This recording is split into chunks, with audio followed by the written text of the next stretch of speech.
Bismillahirrahmanirrahim. Assalamualaikum warahmatullahi wabarakatuh. Alhamdulillah wa syukurillah wa la ilaha illallah wa la quwwata illa billah. Allahumma salli ala sayyidina Muhammad wa ala alihi wa sahbihi ajma'in. Bapak Ibu semuanya yang saya hormati, saya Direktur Politeknik Setiawan Ansar mengucapkan selamat memasuki bulan suci Ramadan 1445 Hijriah. Saya berdoa Bapak Ibu semuanya senantiasa diberi kekuatan, kesehatan, kesembuhan ya, dalam memasuki dan mengisi bulan suci Ramadan, sehingga Ramadan tahun ini jauh lebih baik dibanding dengan Ramadan sebelumnya. Pada kesempatan ini saya ingin sedikit berbagi pengalaman saya suatu ketika berdiskusi dengan beberapa kawan. Pada saat itu ada kawan yang mengungkapkan pendapat tentang penilaiannya pada salah seorang pejabat politik ya, yang sudah 2 periode menjabat, lalu mencoba untuk lanjut lagi pada jabatan politik yang lain. Pada saat itu ada teman yang menghadapi, harusnya yang bersangkutan itu memilih untuk istirahat, lebih banyak berdiam, lebih banyak menghabiskan waktunya di masjid, mengingat masa-masa kekuasaan yang dia lewati. Saat itu beberapa di antara kami berpendapat bahwa sepertinya itu pilihan yang baik. Tapi kemudian pada kesempatan yang lain kami menemukan sebenarnya ajaran agama Islam tidak menyuruh untuk berhenti, sebagaimana bisa kita lihat di Al-Insyirah ayat 7 Faisa para bangsa. Di sana jelas kita disuruh untuk bersungguh-sungguh ya, untuk melanjutkan satu urusan setelah satu urusan selesai. Jadi tentu saja mereka yang sudah selesai pada satu urusan, satu tanggung jawab, seharusnya menurut pendekatan agama dia bersandar pada ibadah-ibadah yang lain. Namun pada kesempatan ini saya ingin mengingatkan kepada kita semuanya satu pendekatan dalam agama yang dinamakan muhasabah. Siapa saja di antara kita harusnya senantiasa melakukan muhasabah. Khusus ini memasuki bulan suci Ramadan adalah penting bagi kita untuk melakukan muhasabah, mengevaluasi, mengoreksi perjalanan hidup, menilai apa yang telah kita lakukan. Dari situ kemudian kita memperbaiki apa yang harus kita perbaiki, kita tingkatkan apa yang harus kita tingkatkan.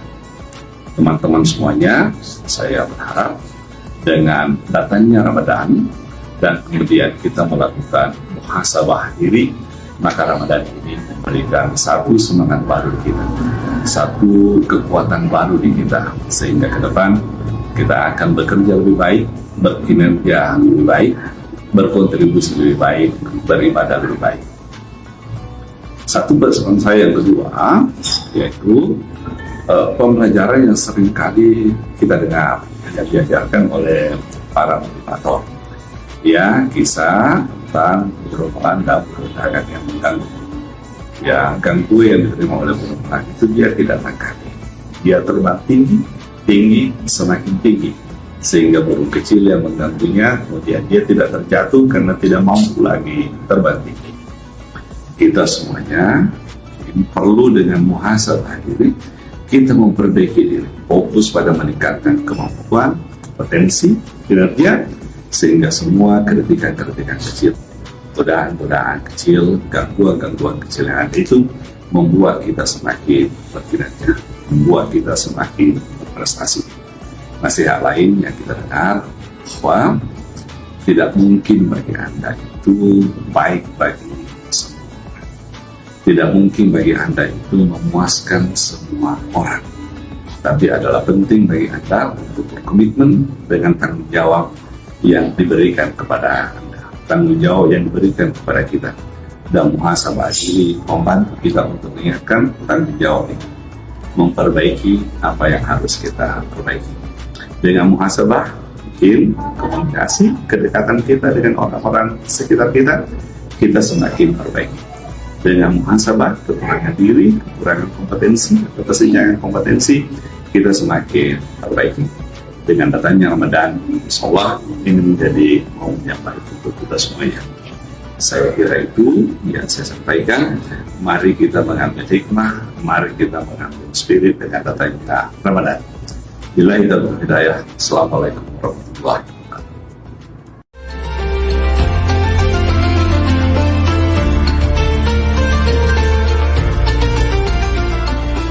Bismillahirrahmanirrahim. Assalamualaikum warahmatullahi wabarakatuh.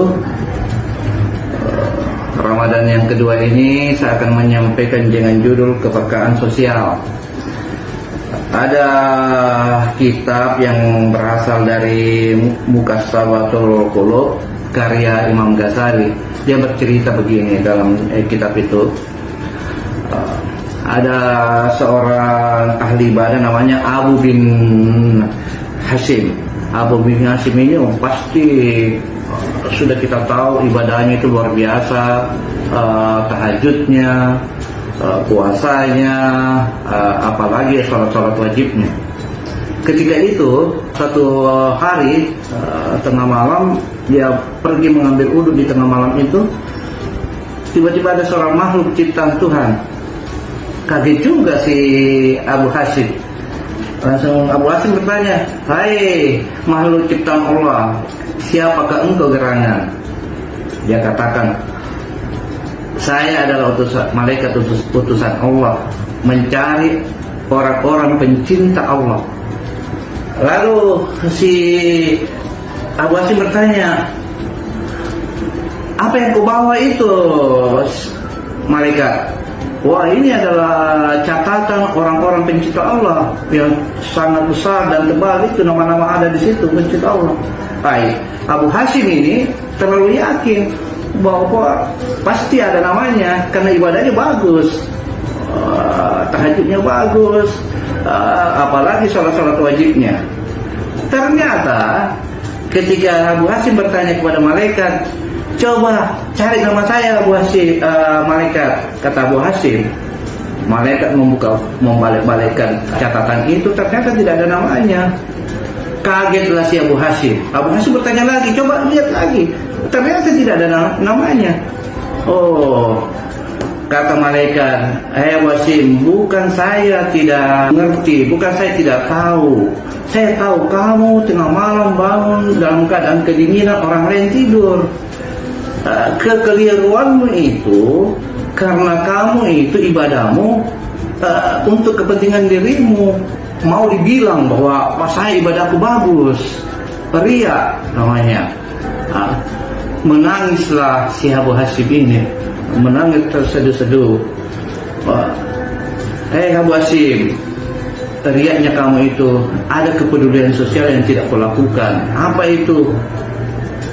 Kau biarkan orang lain sakit tanpa menengoknya. Kau biarkan orang lain kelaparan, apalagi tetanggamu. Makanya kepekaan sosial itu penting. Sekian dan terima kasih. Assalamualaikum warahmatullahi wabarakatuh.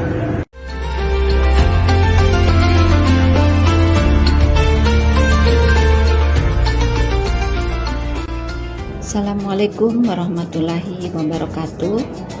Di bulan yang suci ini, bulan Ramadan, sebelum saya berbagi, saya ingin mengucapkan kepada Handetolan selamat menjalankan ibadah puasa. Semoga amal ibadah kita diterima di bulan yang suci ini. Dan semoga kita semua mendapat rahmat dari Allah Subhanahu wa Ta'ala dan dilancarkan ibadah kita hingga mencapai Idul Fitri. Sebenarnya apa yang ingin saya bagi adalah hal yang sangat lumrah yang sebagai umat muslim saya kira semua sudah menjalankannya, yaitu salah satu rukun Islam, yang kedua yaitu sholat. Ya, sholat ini adalah sangat penting. Ada salah satu hadis yang mengatakan bahwa sesungguhnya salat itu adalah kewajiban yang ditentukan waktunya atas orang-orang yang beriman. Ini surat An-Nisa ayat 103 ya. Jadi itu artinya apa? Bahwa tidak ada lagi excuse bagi kita semua ya, karena itu kewajiban maka kita harus menjalankannya.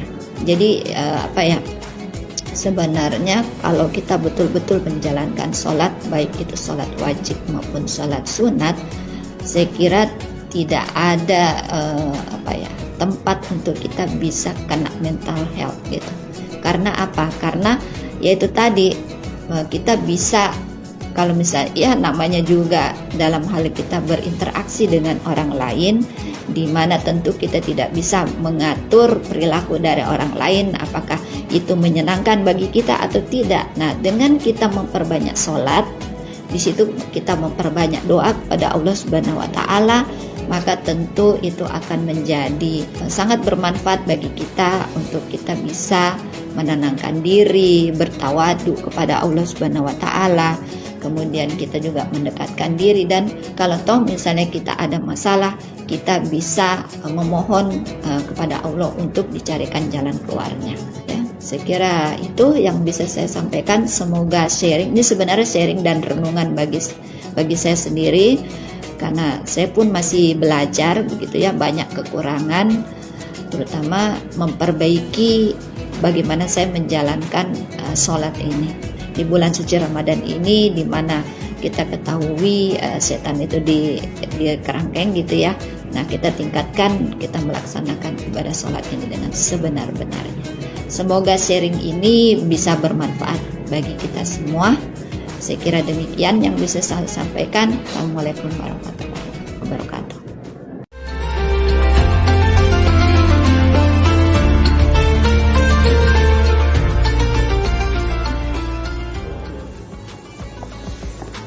Marhaban ya Ramadan. Memaknai Ramadan ini, saya melihatnya sebagai suatu waktu untuk melatih kita hidup dalam keterbatasan. Kita tahu bahwa di bulan Ramadan ini kita dituntut untuk tidak makan, tidak minum, padahal kesemuanya itu bisa kita lakukan kapan saja. Nah, dalam dimensi kehidupan keseharian kita hendaknya bisa memaksimalkan potensi yang ada pada diri kita meskipun dengan berbagai keterbatasan tadi, sehingga kita tetap harus bisa tetap produktif dalam menuntut ilmu, tetap produktif dalam bekerja, tetap produktif dalam beribadah tentunya. Nah, Sobat Poltek, pada kesempatan Ramadan ini saya mengajak Anda untuk menjalani kehidupan dengan perspektif yang saya kemukakan tadi. Insya Allah kita akan meraih kemenangan di hari nan fitri nanti. Assalamualaikum warahmatullahi wabarakatuh.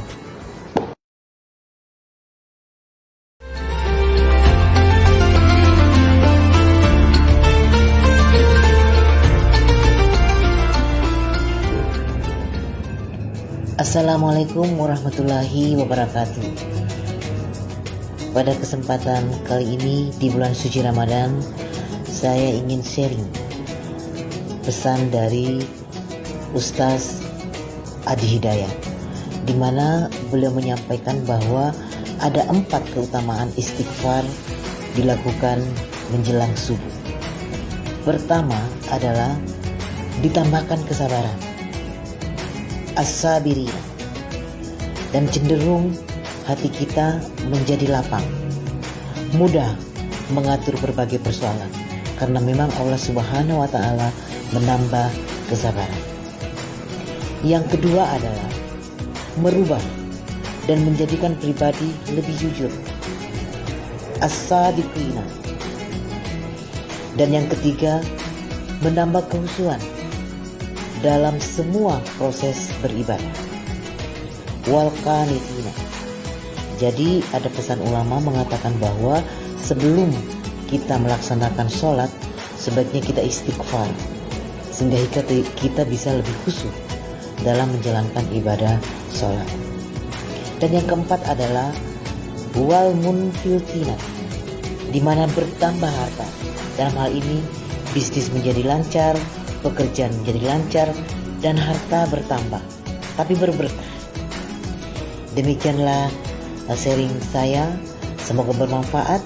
Wabillahi taufiq wal hidayah. Wassalamualaikum warahmatullahi wabarakatuh.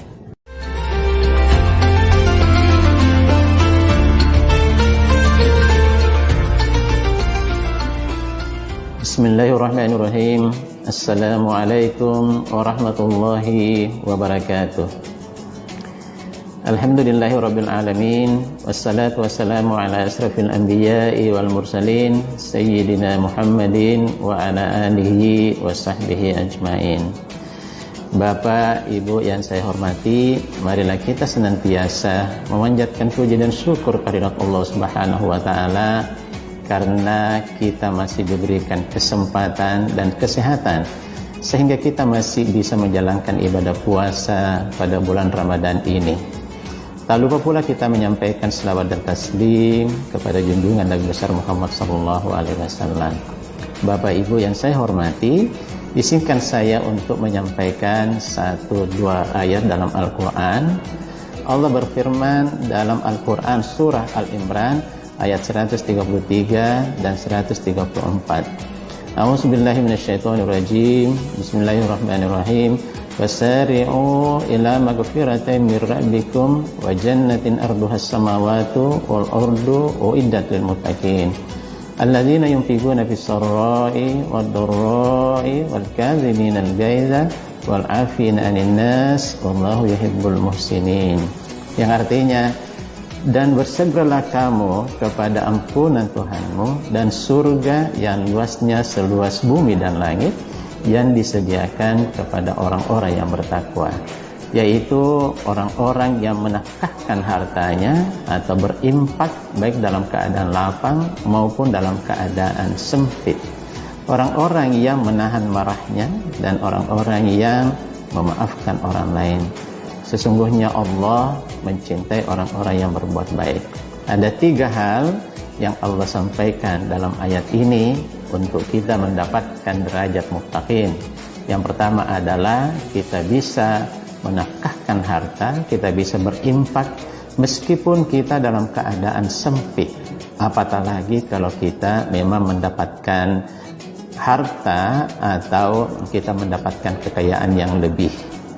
Yang kedua adalah bagaimana kita bisa menahan marah. Karena sesungguhnya Nabi bersabda bahwa orang yang jago itu bukan karena mereka jago bergulat, tetapi orang yang bisa menahan marahnya. Dan yang ketiga adalah orang-orang yang bisa memaafkan orang lain. Karena dalam interaksi sosial kita tidak selalu berjalan dengan baik. Kadang-kala ada kemarahan, ada kebencian, ada kedengkian. Sehingga kita harus bisa memaafkan orang yang berbuat kurang baik, kurang elok kepada kita. Jadi kita berusaha untuk memaafkan. Dan sebagaimana yang kita ketahui bahwa ada di zaman Rasulullah seorang dijamin masuk surga. Karena apa? Karena dia sebelum tidur itu dia memaafkan semua orang. Saya kira demikian. Wabillahi taufiq wal hidayah. Wassalamualaikum warahmatullahi wabarakatuh.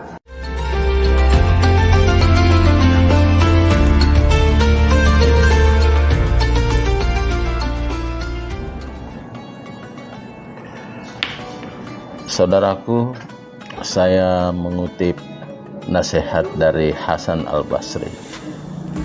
Di dunia ini hanya ada 3 hari. Hari yang pertama adalah hari kemarin.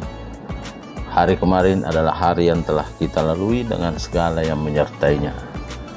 Dia menjadi hari kenangan, hari yang penuh dengan rekam jejak kita. Semoga hari kemarin kita berbuat amal yang banyak dan bukan dosa yang banyak. Hari kedua adalah hari esok. Mungkin kita semua tidak akan pernah menemuinya lagi. Hari esok adalah hari pengharapan dan hari cita-cita.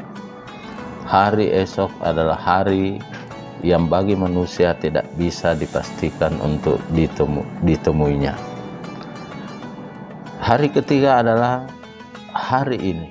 Hari ini adalah hari yang betul-betul kita miliki.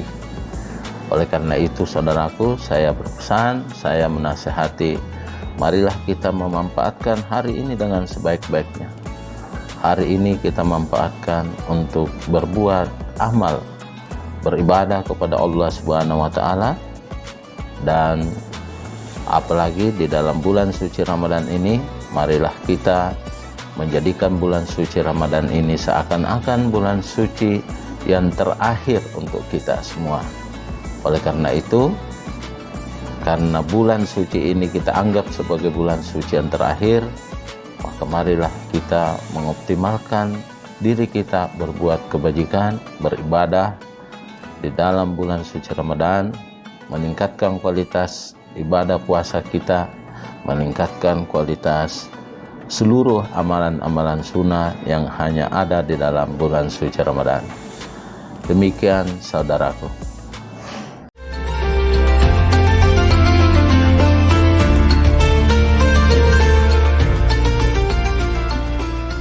Bismillahirrahmanirrahim. Assalamualaikum warahmatullahi wabarakatuh. Puji dan syukur kita panjatkan kepada Allah Subhanahu wa taala atas rahmat dan rezekinya sehingga kita masih diberi kesehatan untuk dapat bersama-sama dalam kesempatan yang berbahagia ini. Saudara-saudaraku yang dirahmati Allah, saat ini kita berada dalam bulan suci Ramadan, bulan yang penuh berkah.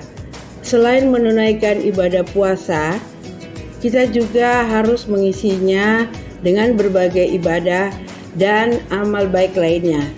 Dan salah satu amal ibadah yang baik itu adalah sedekah. Nah, karena sedekah itu, maka tema yang saya ambil pada kesempatan ini adalah keutamaan sedekah di bulan Ramadan. Sebelumnya kita harus mengetahui terlebih dahulu apa itu sedekah. Sedekah adalah memberikan sesuatu kepada yang berhak menerimanya dan semata-mata karena kita mengharap ridho Allah Subhanahu wa taala, bukan karena kita mau dilihat oleh orang lain bahwa kita bersedekah, atau karena kita mau dibilang kita orang yang berada sehingga selalu mau bersedekah, tetapi kita bersedekah itu karena semata-mata mengharap ridho Allah Subhanahu wa taala.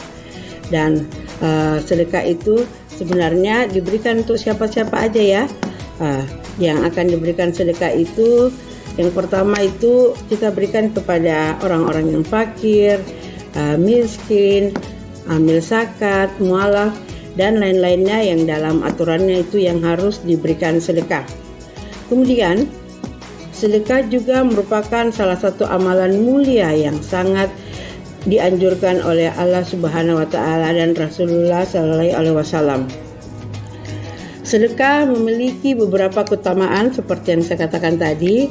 Keutamaan sedekah dalam bulan Ramadan salah satunya adalah akan dicintai oleh Allah Subhanahu wa taala dan sesama manusia.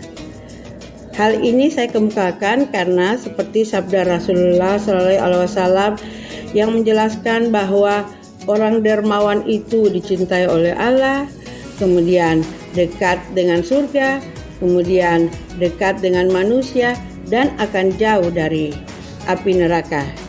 Kemudian sabda lain dari Rasulullah berbunyi, setiap yang baik itu adalah sedekah. Jadi di sini sudah sangat jelas kenapa kita dianjurkan untuk selalu bersedekah.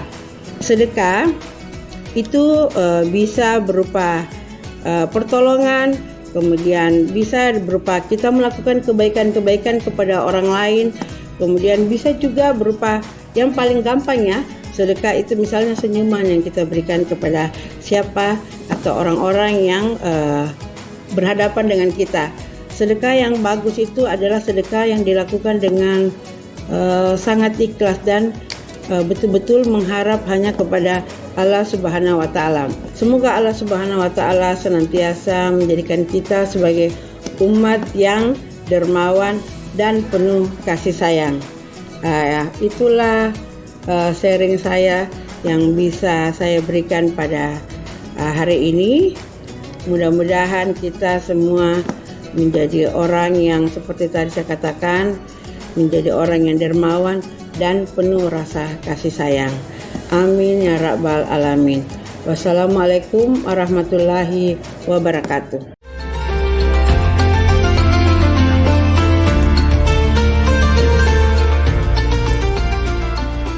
Bismillahirrahmanirrahim. Assalamualaikum warahmatullahi wabarakatuh. Kepada rekan-rekan Sivitas Akademik Politeknik STI Jalan Makassar. Hari ini saya berkesempatan menyampaikan berbagi ilmu terkait dengan ilmu agama khususnya di bulan Ramadan ini. Hal yang ingin saya sampaikan pada kesempatan ini adalah terkait dengan rahasia angka 4 ya. Yang pertama terkait dengan ilmu Allah. Ternyata setelah saya mempelajari ilmu agama ini, khususnya agama Islam, itu ilmu Allah itu ada 4 ya. Ini 4 yang pertama. Yang pertama adalah syariat, yang kedua adalah tarikat, yang ketiga adalah hakikat, dan yang keempat adalah makrifat. Makrifat inilah ada ilmu Allah yang paling tinggi. Itulah makanya senantiasa disampaikan oleh Ustaz bahwa ilmu Allah ini sangat luas, sangat banyak ya. Tak satu pun makhluk yang bisa menjangkau semua ilmu itu. Oleh karena itu saya berpesan kepada kawan-kawan, jangan berhenti di syariat ya. Kita harus naik ke tingkat yang lebih tinggi, yaitu tarikat, hakikat, dan makrifat. Yang kedua, rahasia angka 4 yang kedua adalah sifat Allah. Allah ini mempunyai sifat 4 yang dirangkum dari sifat 20 itu. Ini adalah salah satu pintu masuk dalam memahami sifat-sifat Allah. Yang pertama adalah sifat nafsiyah. Yang kedua adalah salbiyah. Yang ketiga adalah sifat ma'ani, yang keempat adalah sifat maknawiyah. Inti dari keempat sifat ini, salah satu pintu masuknya yang paling utama menurut tema saya adalah sifat ma'ani. Ya, sifat ma'ani ini yang 7 ini. Dulu saya sudah pernah sampaikan di sesi Ramadan sebelumnya. Rahasia angka 4 yang ketiga adalah hakikat sholat. Ternyata hakikat sholat ini juga mempunyai 4. Ya, angka 4. Yang pertama adalah ihram. Ihram itu disimbolkan ketika kita berdiri. Kemudian yang kedua adalah munajah. Ini disimbolkan ketika kita sedang ruku, mi'raj ketika kita sedang sujud, dan tubadil ketika kita sedang duduk. Tubadil ini sudah memposisikan diri kita pada terganti. Ya, jadi memang kalau kita lihat sholat itu sebenarnya, yang sholat itu sebenarnya bukan fisik kita. Itulah makanya sholat ini diterima langsung oleh Nabi Muhammad SAW di sisi Tuhannya. Jadi ini memang pekerjaan dari ruh. Jadi tubuh kasar kita ini yaitu sebenarnya hanya ikut ya di dalam melaksanakan sholat ini. Yang terakhir, unsur manusia juga ini ada 4 ya. Yang pertama tanah, yang kedua air, yang ketiga api, dan yang keempat adalah nur. Manusia itu harusnya duduk di nur. Jadi jangan beranggapan atau jangan hanya berhenti di ilmu bahwa saya ini dari tanah, tetapi harus meningkat ke pemahaman bahwa saya ini adalah nur. Dan ketika Anda sudah duduk di nur, insya Allah disitulah rahmat ridha Allah akan senantiasa muncul ada di dalam diri setiap insan yang ada. Demikian yang dapat saya sampaikan. Terima kasih. Assalamualaikum warahmatullahi wabarakatuh. Selamat menjalankan ibadah puasa.